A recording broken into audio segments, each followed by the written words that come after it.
This program was sponsored by the Jesse and John Dance Fund.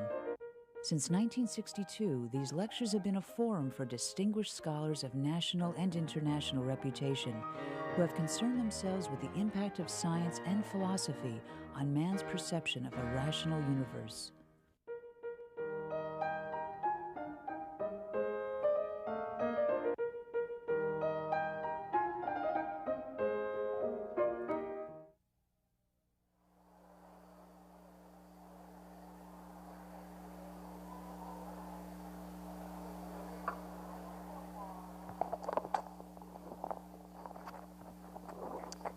Good evening.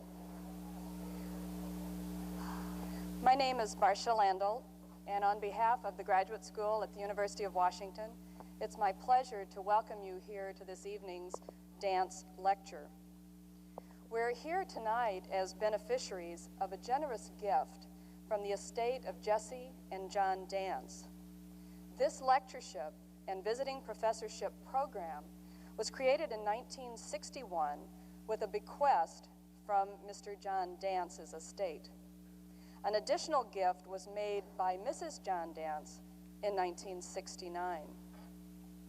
This bequest is intended to bring to the University of Washington and to the citizens of this region distinguished lecturers, scholars, and authorities of international reputation who, and I'm quoting from the bequest, who have concerned themselves with the impact of science and philosophy on man's perception of a rational universe. I think you will agree with me that this was indeed a far-sighted and invaluable gift to the university and to the citizens of this region. Tonight's presentation by Professor James Peebles is one of over 80 presentations that have been supported by the Dance Lectureship. Before proceeding with tonight's program, I'd like to recognize a few individuals.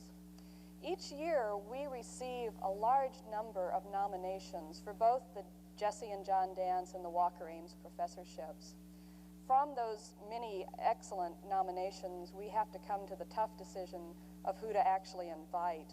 And that tough decision falls to the selection committee. I'm not going to introduce all the members of that committee. What I would like to recognize the co-chairs, Dr. Michael Halloran from the Department of Classics and Dr. Gerald Baldesty from the School of Communications. In addition, the logistics of putting on an event such as this are no small matter, and all of those logistics are handled by a member of our staff, Mrs. Janet Jones, who's here with us tonight, and Janet has once again done a superb job of putting all of this together. Our speaker this evening is going to be introduced by a distinguished member of the University of Washington faculty, Professor Craig Hogan. Dr. Hogan is a native of Los Angeles. He attended Harvard University and earned his doctorate from King's College, University of Cambridge in England. Dr. Hogan held postdoctoral fellowships both at Caltech and at the University of Chicago. He worked on the faculty of the University of Arizona's Stewart Observatory and then joined our faculty in the Department of Astronomy in 1990. He currently is professor and chair of that department and also holds a professorship in the Department of Physics. It's my pleasure to introduce to you Dr. Craig Hogan.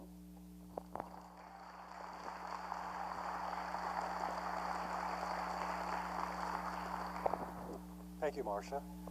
Welcome, ladies and gentlemen. I'm very pleased so many of you could come tonight because I think we're in for a real treat. Our speaker, Jim Peebles, is a great guy and a great scientist. He's a Canadian by birth and was educated at the University of Manitoba. And his academic career is very simple. He spent it since then at Princeton University, from graduate school ever since. His scientific career, however, is a much longer story, and since I know he's going to be too modest to describe his own contributions in detail, I just want to take a few minutes to outline the things that Jim's done for cosmology. Certainly when I was a graduate student, a number of years ago already now, Jim was already recognized as the world leader in cosmology.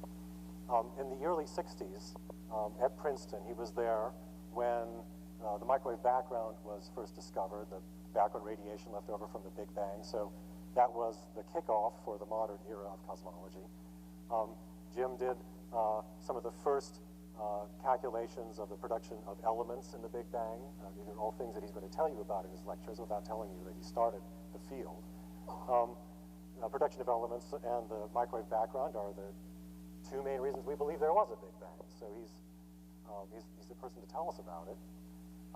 He's also pioneered many of the areas of the subject which are still unsettled, moving forward, and very active, such as the development of structure in the universe, the distribution of galaxies, large-scale structure, and the distribution of fluctuations in the microwave background on the largest scales, something which is, over the next few years, going to tell us perhaps a great deal about the very earliest stages of the Big Bang and the ultimate origins of all cosmic structure. So I'm really looking forward to tonight's lecture and also Thursday's lecture, which will tell you the answers to all the questions that he raises tonight. So I welcome Professor James Peebles.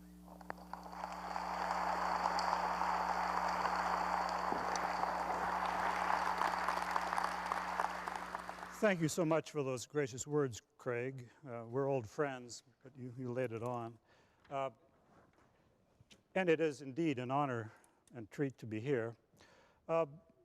Today's lecture is going to attempt to convince you that we understand what the universe is doing in the large-scale average. A list, so as to speak, of things we think we know. On Thursday, I'm going to discuss some open research problems that we know we don't understand. Of course, the big excitement always is the things we don't know we don't understand. You hope that they will show up as we review such assigned problems as these mentioned here. There will be two themes running through these talks. The first, what grabs so many of us about the physical sciences, is the fact that apparently very different phenomena can be related by very simple rules that will in turn lead to the discovery of new phenomena. This fact that the physical world chooses to operate by rules that we can hope to deduce is a thread connecting particle physics, chemistry, geophysics, biophysics, and I'm going to try to convince you cosmology. Second theme, while we work on these problems of finding the rules that connect the phenomena of the physical world, we get to enjoy, at many occasions, images of the physical world that, for reasons I don't understand, tend to grab our imagination and attention. I offer you the example of this image of our planet Earth. I offer also evidence of how it moved people in the 1960s. Do you recall the Whole Earth catalog? An early version, only $1 then. Here, slightly later, in color, but for $3. This reflects a movement in society, you might remember, a great interest in active environmentalism, an attempt to bring our lives to a simpler form, more in tune with a sustainable nature and physical world. Many causes for that revolution in thinking, but I offer you here evidence that one of them was this image. It was no surprise, you understand. In fact, the ancient Greeks knew that the Earth is round. They could see the round shadow of the Earth cast on the moon during a lunar eclipse. During the centuries since the classical Greeks, people tended on occasion to forget this evidence, but by the time this photograph was taken, people knew, yes, the Earth's round, the oceans are blue, the clouds are white, and there are brownish, greenish continents. But yet, to see the image moved people and impressed them, showed them, here we are. We live on an island universe of very limited extent, and it would behoove us to take better care of it. Let me remind you that we live in a solar system orbiting a star, the sun. To set the scale takes light 8 minutes to travel. I guess we should move these a bit apart. Is that okay? Yeah. From Earth to sun. Major planet, Jupiter. And let me show you an image of Jupiter. What have I done? You're familiar with the fact that this is a gas sphere, has the same composition as the sun. It's not a star because it's not heavy enough to make the pressure at the center high enough to cause nuclear burning. It's still cooling off, though, from its original formation. That cooling off causes differential rotation, and the great red spot you can see in this image. Here it is blowing up from the early NASA flybys of Jupiter. The image is familiar to you if you watch the Weather Channel. It's a tropical storm. Of course, on a bigger scale, you could drop the Earth into this tropical storm. It's lasted for several hundred years, but the physics is the same as that of a tropical storm. The rotation of the planet with convection from below is causing this swirling eddy. Let's notice another planet, another beautiful image from the Voyager flyby. The planets, notice the wonderful rings that one now understands are small dust particles moving under the influence of several small moons, doing a very complicated gravitational dance to make these beautiful rings around Saturn. What we learned from so far, I think, is that the accepted laws of physics that account for example, a tropical storm, may be applied to a rather different situation, giving us qualitatively a very different effect, but yet it's the same old laws of physics that are uniting phenomena on very different scales. Now, we're not alone in our solar system. Here is, alas, a very poor copy of a beautiful model of the nearby stars. I at last was able to get a nice photograph of the constructor of this model showing the nearby stars, Professor Sarah Lee Lippincott. To see the model in its full glory, you'll have to go to Sproul Observatory just outside Philadelphia. The center of the sphere is at our position. The radius, the outside of the sphere, is 17 light years. We've taken quite a step up in size. Within this region, all stars more massive than about a tenth that of the mass of the sun are known. Less massive stars are dreadfully underluminous, very hard to spot. Finding them is still work in progress. I find it somehow strangely comforting to know, though, that all of the stars within this region are mapped out. That's where they are. Those are our star friends. There are 60 of them. I find it obscurely comforting also to notice that there are only 4 of them more massive than the sun. There are more massive stars. They tend not to be found, though, in our neighborhood, but rather near the places where stars form, in gas clouds such as this. A magnificent image coming from the Space Telescope here shown. Once Space Telescope got its spectacles, it is working at design specifications, producing magnificent measurements and simply stunning images of gas clouds lit, you see fortunately here, from behind by massive stars that burn very quickly and explode, leaving behind the products of nuclear burning, which is to say heavy elements that pollute the clouds, make them filled with dust, and so make these clouds look dark. Let us now look at the sky in a still larger scale. Oh, no, and let's remember that when a massive star exhausts its supply of nuclear fuel, it tends to explode. Here's the exploded remnant seen in the radio of Tycho Brahe's supernova. So let us look on a larger scale, and let us remember that if you go to a dark site high up, away from city lights, clear sky, you will see a band of light running across the sky. It's understood what the band of light is. It's simply a lot of stars blending together. Notice the dark rifts, not the absence of stars, but rather the presence of that obscuring dust. Here is a photograph of some people of whom I'll be making comments. I draw your attention to Arthur Stanley Eddington, lower left. Later on, I'll be talking about Professor Dr. William de Sitter, upper right, and Albert Einstein, of course, upper left. In the days of the end of the First World War, Eddington completed a book. Whoops. Wait. Where is the book? I remember. The book is over here. Entitled, Stellar Movements and the Structure of the Universe. Here is Eddington's universe. It's that Milky Way that you saw. Notice that the Milky Way is a band of light running across the sky. Eddington interpreted this as a disk of stars, shaped rather like a platter. With us rather close to the center, that was natural to him because that disk of Milky Way light is about uniform running around the sky. At the time, it wasn't recognized that the dust is there in great abundance and blocks our view along the plane of this disk of stars, so that we're not really at the center of the system. Instead, through this magnificent image, the COBE satellite, of which I'll also be speaking more, we have this image at wavelengths slightly larger than are visible to our eye, and at wavelengths such that the dust is a lot less obscuring. We now see that we are on the distant outskirts of this shining city on the hill. But yet, the basic picture remains as Eddington had deduced it. We live in an island universe.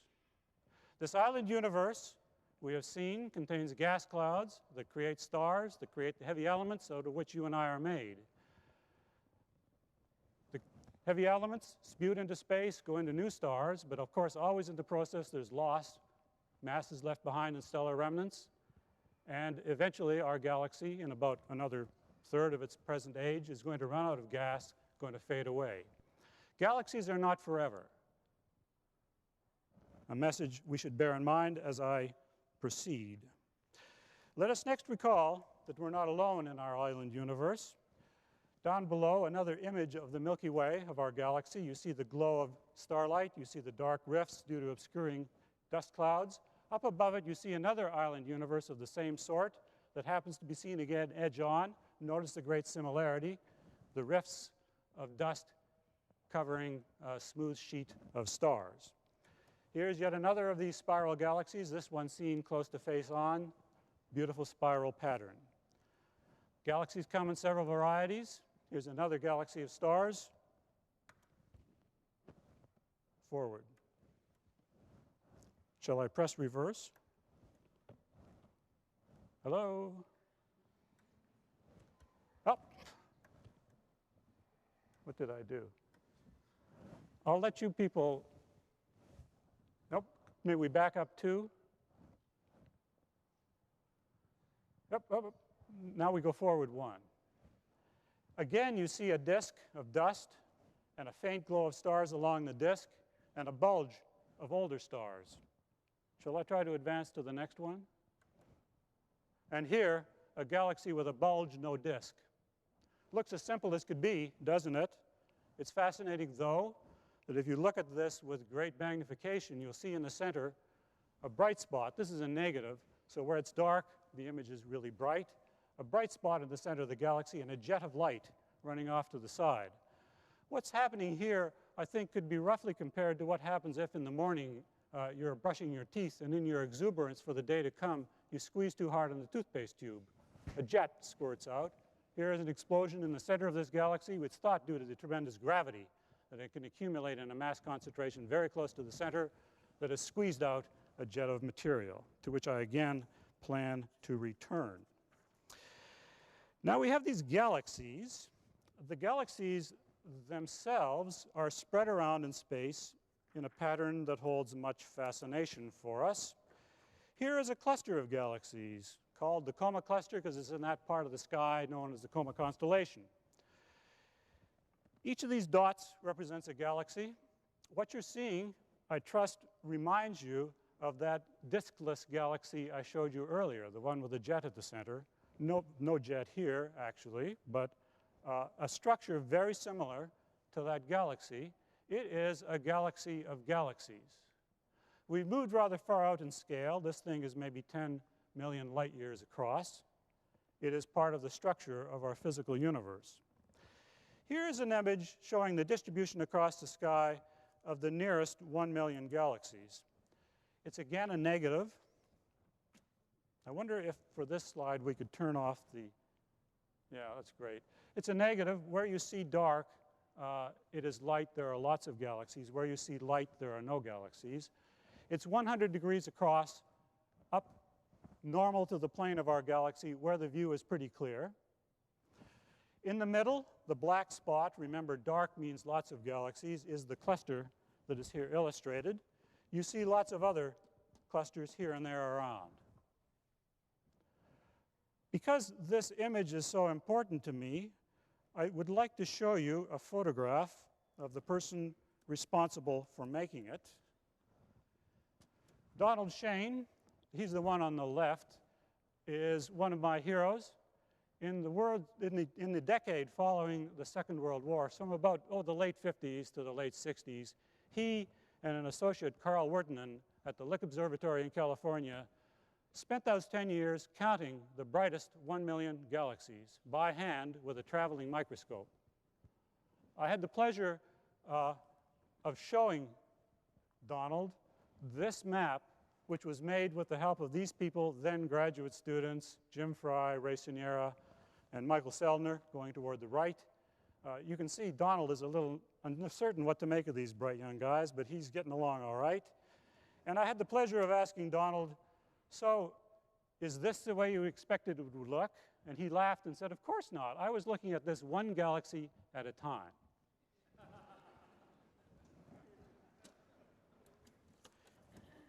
Here, it kind of moves me to reflect, whoops, there it is. On the top shelf in my office is the pile of data sheets he accumulated after 10 years. Ask yourself, before high-speed computers, what do you do with 1 million numbers?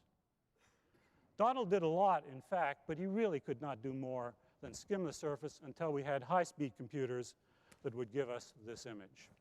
Now, I'm sorry to be flipping back and forth. I should be using that one, is what I'm now remembering. I had a plan at one time. And here it is. Let me draw your attention to another fact, that this side of the universe is starting to look a lot like that side.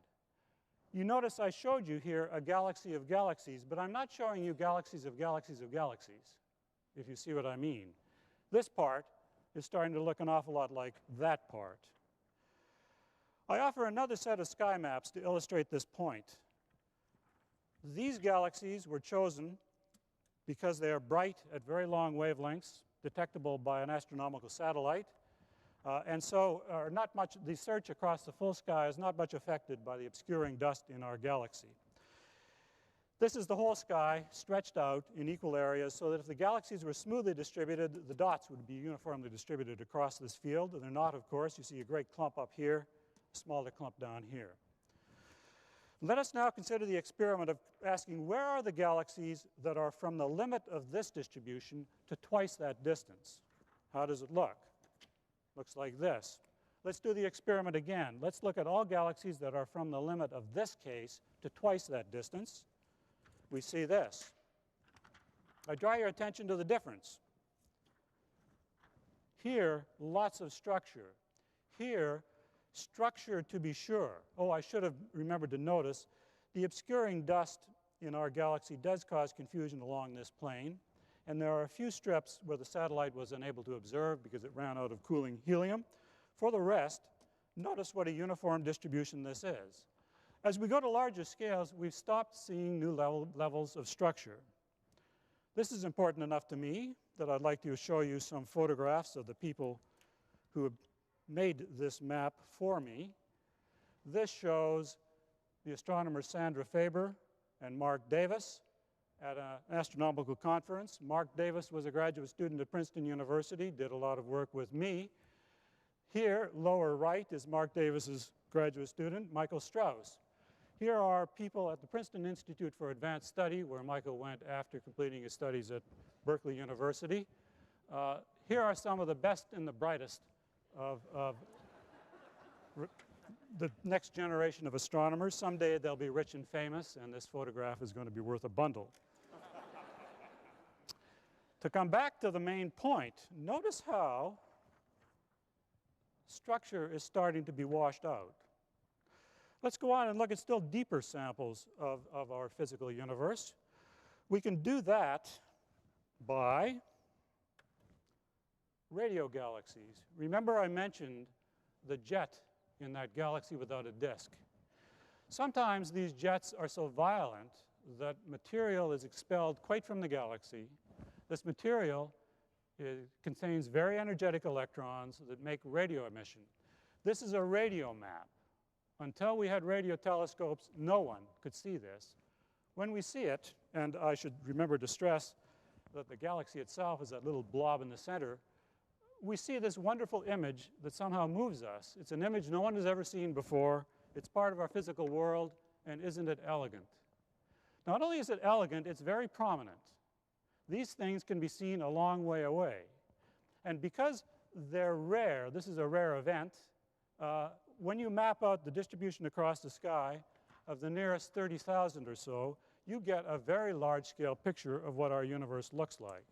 Here is the picture, made by Jim Condon, working with Gregory at the University of British Columbia, Condon at the National Radio Astronomical Observatory based in Charlottesville, Virginia. This shows one half of the sky.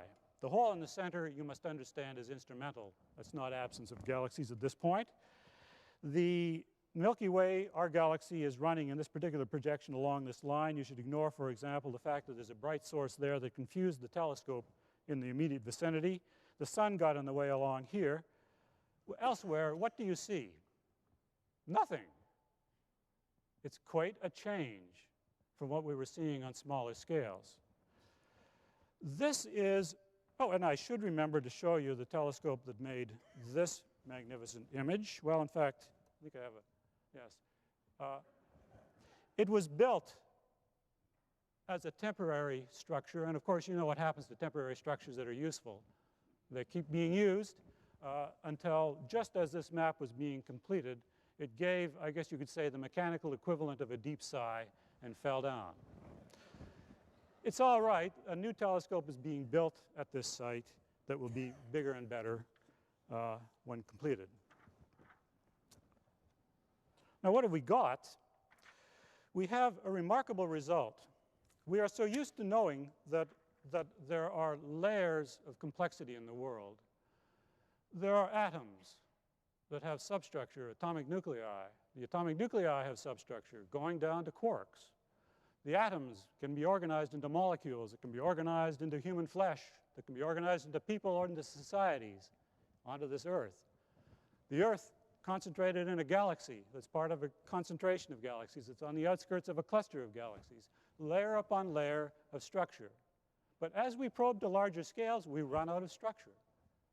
And that, of course, is why we can pretend to have a theory of the universe as a whole, because we've reached the end of the level of structure so far as it can be observed. This remarkable concept, in fact, even more remarkably, was deduced ahead of time from pure thought by Albert Einstein. He felt, for reasons that I've never understood, that the only logical universe is one that would be uniform in the large-scale average, so that it would look the same in the large-scale average in every direction. He had no idea what a galaxy is, much less how the galaxies are distributed, yet somehow he hit upon the right idea. He proposed that a sensible universe would be uniform in the large-scale average. He ran into a problem. He had a theory of gravity, general relativity theory. This theory of gravity, with that assumption of a homogeneous universe, required a terrible messing up of his theory to be self-consistent. It didn't occur to him, so far as I can ever make out, to reflect that the universe he wanted to build, which would be homogeneous but static, a universe that would be forever, would be useless, because galaxies cannot be forever. It fell to the person on the right, the Abbé Georges Lemaitre, to bring together astronomical clues that perhaps our universe is not forever, but maybe instead expanding, with Einstein's general relativity theory, to give us the theory we now accept, the expanding universe. I offer you an example of this expanding universe theory. In this, a caricature of Professor Dr. Willem de Sitter, who we met earlier, being interviewed in a Dutch newspaper just after Lemaitre's work came to the attention of the international community. And Lemaitre offered this example of an expanding universe that still holds as an excellent way to visualize it. Pretend that instead of being able to move around in 3 dimensions, we can only move around in 2, on the surface of a sheet. Imagine that this surface of the world we live in, 2 dimensions, where ants crawling on a surface, is a sphere, in fact, the section of a balloon. You must ignore that little part, of course. Here are the galaxies painted on the balloon, except I should be careful to say they're not painted on, they're stuck on. We're going to blow up the balloon. Galaxies don't expand. The Earth doesn't expand. But the distance between the galaxies increases. And you'll notice that wherever you sit, you'll look around you and you'll see galaxies moving away from you. Notice also the elegant construction.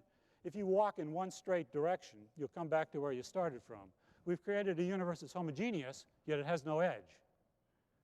Now imagine, if you would, that we take this expanding balloon in 2 dimensions, we make a balloon of 3 dimensions expanding into some other mythical 4th dimension. Don't bother about the extra dimension.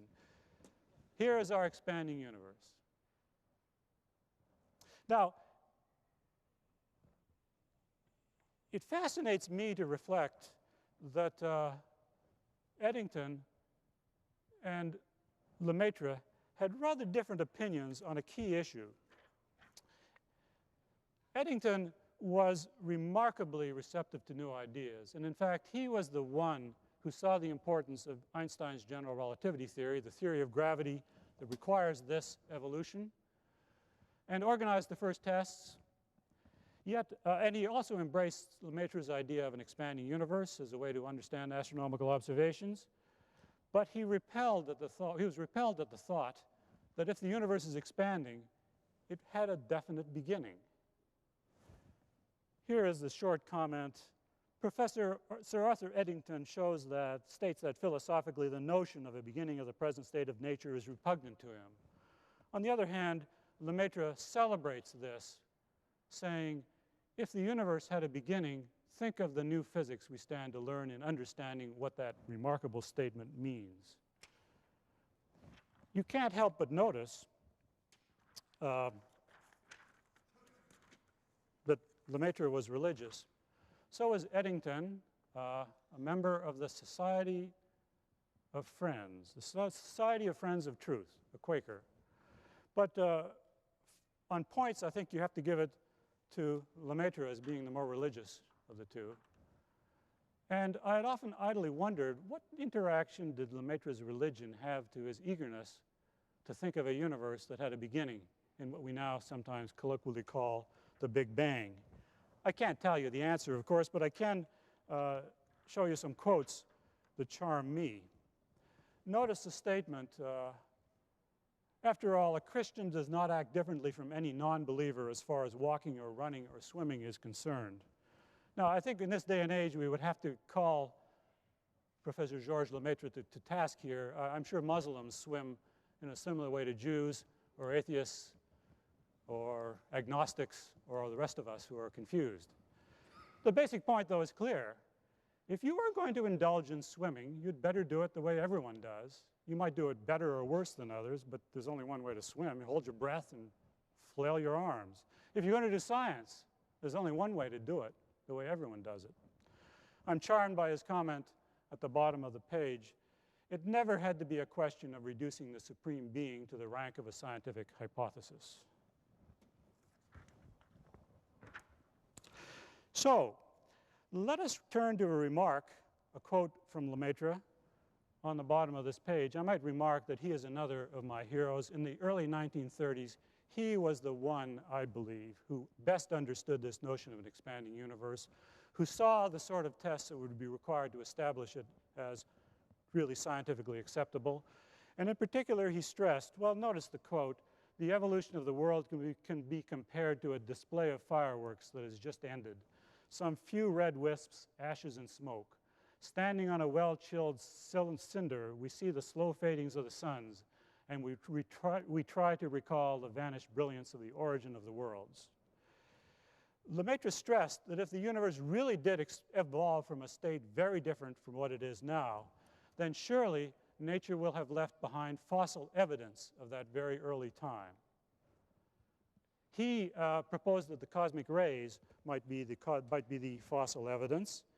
The fossil that I'm now going to turn to discussing is instead the thermal background radiation that Craig mentioned.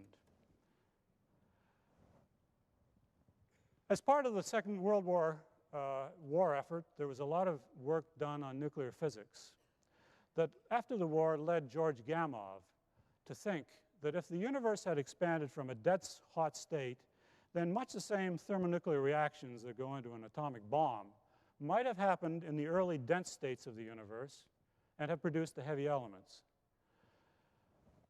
Ralph Alpher's thesis with with Gamov on this subject was the occasion of one of Herblock's cartoons. Some of you might remember when these were shown and chilled us to the bones. I believe historically this is the first occasion on which Herblock used his new symbol for the hydrogen bomb as opposed to a fission bomb. Scientist says world was created in 5 minutes. That's the Big Bang, the hot start to our early universe that would produce heavy elements. To make this story fly, the universe had to be hot, so thermonuclear reactions would burn material. Material that's hot makes radiation. You tell me the temperature, I'll tell you how much radiation you make at each wavelength. Ask yourself now the question, what happens to this radiation as the universe expands? Well, it doesn't go away, does it? There isn't any edge to the universe, no place for that radiation to go. Instead, it gets adiabatically decompressed, much as the gas in your cylinder of your car cools off as it does work in expanding, in pushing on the cylinder. This radiation would still be present. If this whole story made any sense, this thermal radiation produced when the universe was hot and dense ought still to be around if this story is correct. Here is a photograph of Ray Weiss, who I will mention a bit later on and on my lecture on Thursday, pointing to another temporary structure, a building at the back end. You can tell it's not the front end, the back end of MIT, pointing to the rooftop. On that rooftop, during the Second World War, Bob Dickey, in this dark suit to the right, is holding a shaggy dog, so-called, a piece of felt that is black, against this device, which you can see now in a very faded exposure. He made, during the Second World War, as part of the radar effort, called a microwave radiometer, a device made to detect thermal emission, this radiation given off by all bodies that are above absolute zero. Here is an example of what he could do with that radiometer. During the Second World War, Cambridge was an industrial city, a smokestack city. It had factories. The factories had smokestacks, and the smokestacks were belching smoke and were warm. Here is the result of his scanning this radiometer along the horizon at different angles from the horizon, showing that whenever the radiometer looked over one of these hot chimneys, it gave a deflection. It was sensitive to thermal radiation. Bob used this device as important aspects of war research. For example, during the war, there was an enormous pressure to get radar at ever shorter wavelengths because it gives much better resolution. The effort pushed from meter wavelengths at the start of the war to centimeter wavelengths at the end, and beyond to millimeter wavelengths, where the effort failed. Unexpected to the people developing these things, the atmosphere is rather opaque at shorter wavelengths than a centimeter. It was Bob's radiometer that cleared that confusion up. He also used this radiometer during the war for a little science. In particular, in a piece published after the war was ended, he pointed this radiometer first at the moon and measured its temperature. It's around 300 degrees, same as the Earth. He then pointed the radiometer at dead empty space and concluded, as is shown here somewhere, very little, less than 20 degrees above absolute zero, radiation from cosmic matter at radiometer wavelengths. Now, some 2 decades after that, it occurred to Bob Dickey that if the universe really did expand from a dense state, and if it were warm when it was dense, there would be this radiation left over, and it might be a good idea to attempt to detect this radiation. The machine you would use to detect this radiation is nothing but this Dickey radiometer. He persuaded Bob Dickey is on the left. In the middle, Jer Yu, my first graduate student. On the right, David Wilkinson. He persuaded David Wilkinson and his colleague Peter Roll. Peter Roll is just hidden in behind coyly. You see he's got a checkered shirt. This could be focused a bit. And David Wilkinson, you see looking very intelligent and holding a screwdriver, staring at a Dickey radiometer, built for the purpose of looking for this radiation. News of this experiment reached Holmdel Laboratories of Bell Labs, just 30 or 40 miles up the road from Princeton University, where the telescope in the back had been used in the first of these echo communications experiments, in which, now an everyday occurrence, a signal is sent from Earth to a satellite, bounced back down to another part of the Earth, a very reliable and efficient communication scheme. The engineers who built this first prototype were disconcerted to find that they were getting a little more noise from their instrument than expected from its properties. after the experiments with communication, these two guys, Arno Penzias on the right, Bob Wilson on the left, were given leave to use this telescope for astronomy, but their very sensible bosses said, look, before you do any astronomy, you explain to us that you understand your instrument by showing us where that extra noise came from.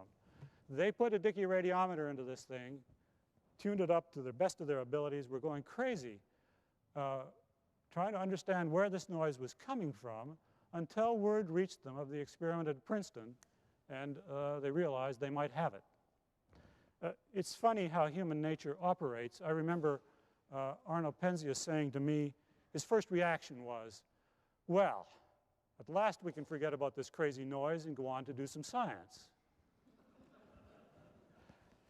Now, if this radiation were indeed left over from the Big Bang, here would be the prediction.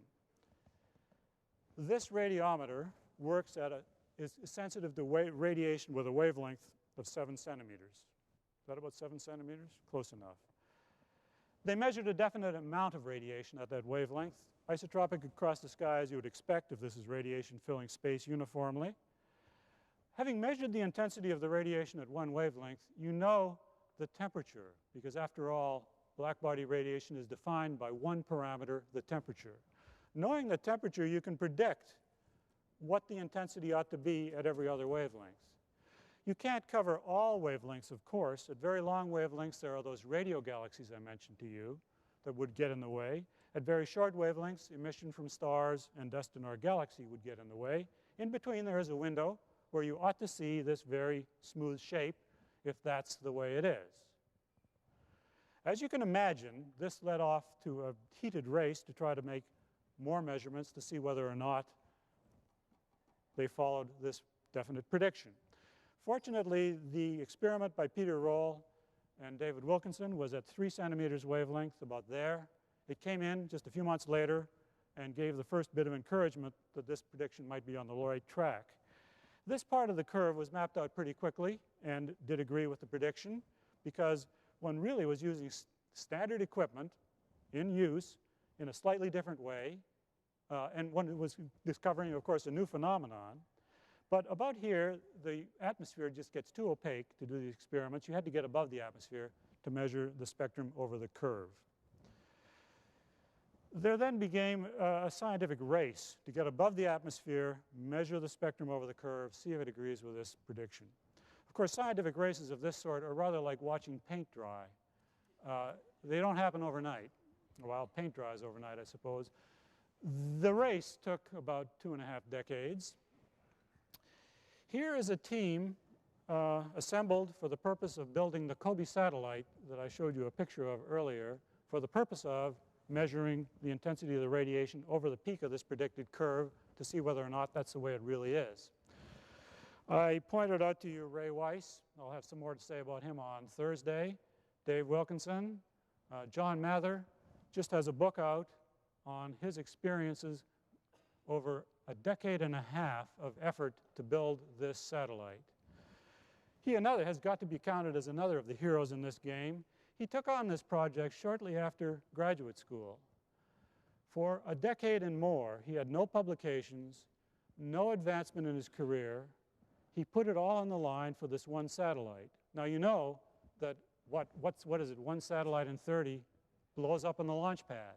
And if it had, there would have been his career, or at least a decade and a half of it. Yet he stuck with it. In his book, I was just exhausted by the detailed accounting of crisis after crisis solved. Nancy Bogus appears very prominently as the one who held this thing together and kept the funding flowing despite competition from other very worthy satellites. Before I show you the results of that experiment, I must show you a photograph of the competing team. This, a measurement to be done from a rocket rather than a satellite on a much more modest budget by Herb Gush and Associates at the University of British Columbia in Vancouver, just up the road. Here is Herb with the instrument package, exhausting what he went through. One successful flight released the package from the rocket, drifted away from it to get rid of away from the contaminating gases from the rocket. The rocket then reignited, rushed forward, passed the instrument package, sprayed it with noxious fumes, knocked it out. Oh. Here are the other two people on the final successful flight, Mark Halpern and Ed Wishnow. I just can't resist it. Because these people did something great, we are entitled to let our sense of humor roam. And I'm entitled to ask you, just looking at this image, knowing nothing about what they did, knowing only that you have this image, would you ask these people, would you hire them to paint your front porch? Well, you see, we've just learned something. You shouldn't make such judgments, should you? Because these people did do something absolutely stunning. A remarkable coincidence that each of these experiments took over a decade to bring to fruition. Yet they were completed within 2 months of each other. And that was important because you had an independent check. You had to believe the result. Here was the result that Dave Wilkinson first showed me. The COBE satellite was launched, and of course, after you've gotten the first data, you sit on it a while. You ask, have I made some horrible blunder? And while you're sitting on these data, you have your good friends. And at some point, you have to decide, I have to tell them, I have to tell people sometime what the result of this measurement was. So for a couple of days, I was entertained by the fact that David Wilkinson was walking around smiling, from which I knew it had to be about like this, a wonderful success. Because if it were against the idea of a hot Big Bang, surely he would have been frowning, wondering if somehow they'd missed. Then there was a day when he drew me aside, and rather in the fashion of being shown filthy photographs, he showed me this, swearing me to absolute secrecy. But it's stunning. These dots are not, they're the measurement. The line is the theory. It's stunning. Here is another version of the same data on a very different scale, logarithmic. So there are lots of decades of wavelength, lots of decades of intensity. The thin line now is the theory. The thick line is the measurement, UBC and COBE.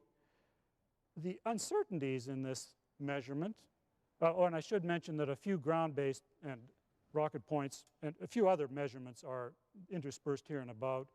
This is the range covered by those experiments in wavelength. The uncertainty in the measurement over this peak is small compared to the thickness of that line. At longer wavelengths, here are measurements from the ground. Notice a stunning agreement of theory and experiment. Here, I think it's not an exaggeration to say, is manifest evidence that the universe expanded from a dense state. Manifest, as I would say, as the evidence that dinosaurs walked this earth from the fact that one sees their bones lying around and one sees their footprints frozen into rock. Because one can't imagine how radiation with this very characteristic shape could have formed in the universe as it is now. To form this radiation, the universe has got to relax to statistical equilibrium. The universe now is quite transparent. We could see those radio galaxies at great distance. This radiation was not made in the universe as it is now. Our universe indeed is not forever. This radiation shows us that it went through a hot, dense phase and has expanded away from it.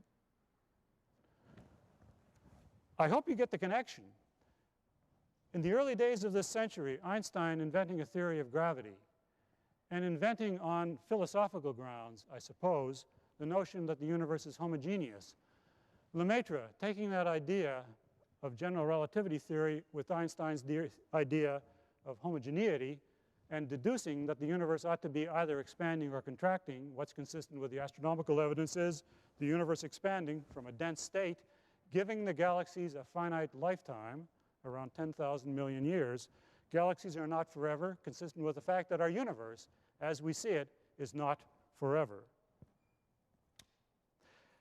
I think I'll now conclude with the 10 most commonly asked questions about this stunning conclusion that our universe is not forever. First question, where did this Big Bang occur? Can you point to the place in the sky?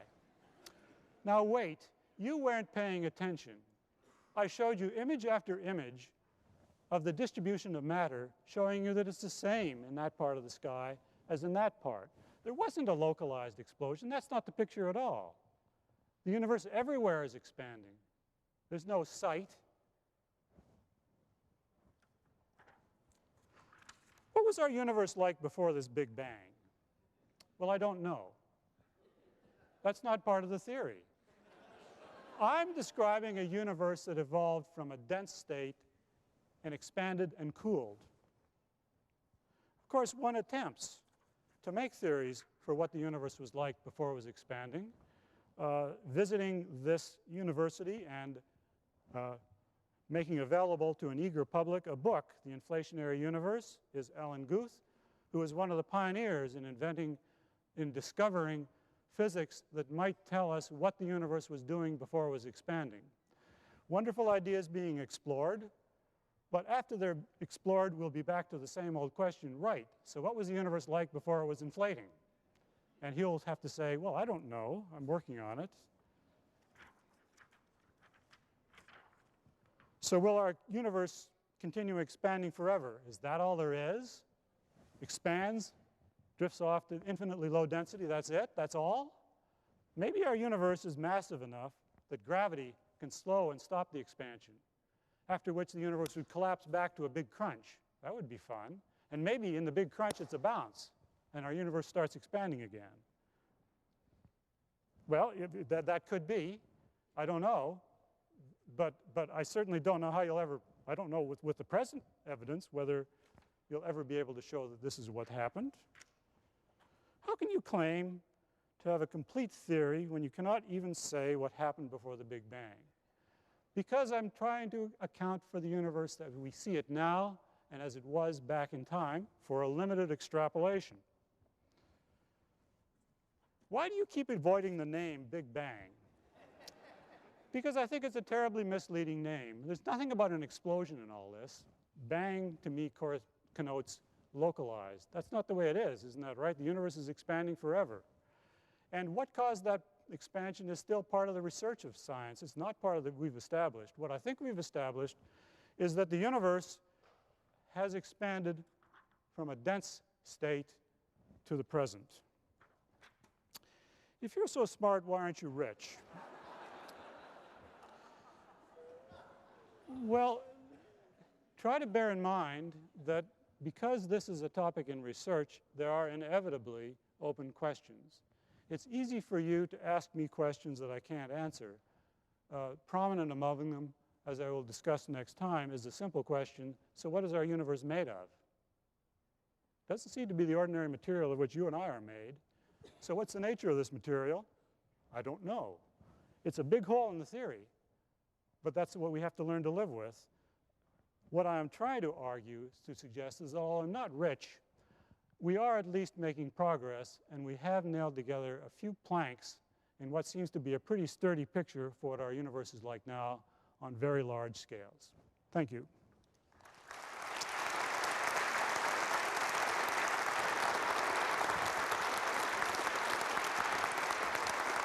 I want to answer some questions. Sure.